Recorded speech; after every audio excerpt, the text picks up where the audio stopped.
আমি কখনো মানসিকভাবে ভেঙে পড়ি না বা নিজেকে পড়তে দেই না। তো প্রায় 7-8 বছর আগেই একটা কাজ কাওলাতে আমি বাইক অ্যাক্সিডেন্ট করি এবং আমার পা হাঁটুতে একটা লেভেলে ভাঁজ হয়। সো উল্টাভাবে টুইস্টেড হয়ে পড়ে এবং শেষ সময়ই ডক্টর আমাকে বলল 30 দিনের রেস্ট নিতে, বেড রেস্ট। আর আমি নিতে পারলাম নাটকে কাজ করে দেখে 3 দিন।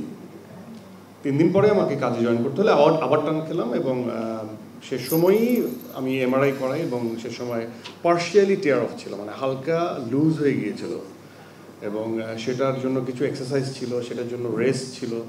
তো ওই সময় 1 মাস আমার গ্যাপ দেওয়া মানে হচ্ছে অনেক বড় অপরাধী হয়ে যাবো আমি, ব্যাপারটা এরকম ছিল।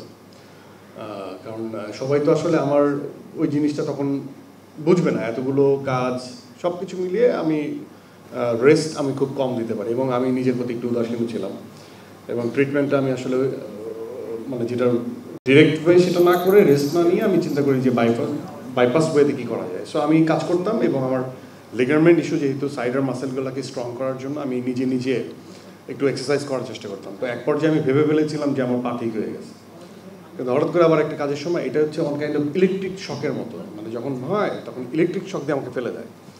তো এটা আশফাক নিপুণের একটা কাজে হলো, আবার অমির একটা কাজে হলো, তখন আমি নাটক করি। এরপরে লাস্ট আফটার সুরঙ্গ আমরা যখন খেলতে গেলাম ক্রিকেট, তখন একবার এই ইনসিডেন্ট ঘটলো এবং তারপর আমি সবসময় ভাবি যে আমি ঠিক হয়ে গেছি। তো লাস্ট এই কিছুদিন আগে আমার ছেলের সাথে আমি বাসায়, ও ফুটবল পছন্দ করে, তো আমরা একটু ফুটবল খেলার চেষ্টা করছিলাম, তখন একটু বাজেভাবে ইনজুর্ড হয় এবং সেটার জন্য কি বলবো যে থাকে না যে এটা তো আমার দায়িত্ব, আমি তো কাউকে ডিপ্রাইভ করতে পারি না। তো সেই জায়গার থেকে আমার মনে হয় যে আমার রেস্টে থাকাটা অনেক ইম্পর্টেন্ট, আর স্থিরতা বা রেস্ট নেওয়া আসলে কোনো অসুবিধা নেই। তো সেই জায়গার থেকে পা এখন মোটামুটি ঠিক আছে। দুটো ইনফরমেশন, পুরোপুরি অ্যাক্টিভ লাইফ লিড করার জন্য আমার পায়ে যেটা লিগামেন্ট ইস্যু সেটাকে সার্জারি করতে হবে, অ্যান্ড স্পাইনে কিছু প্রবলেম আছে, সেটার জন্য therapy and exercise, gesture posture ঠিক করে। আমরা সবসময় স্লাউজ হয়ে বসে থাকি, এক জায়গায় বসে থাকি অনেকক্ষণ। এইগুলো অভ্যাস থেকে যদি আমি নিজেকে মুক্ত করতে পারি তাহলে আমি একটু আরামের জীবনযাপন করতে পারবো।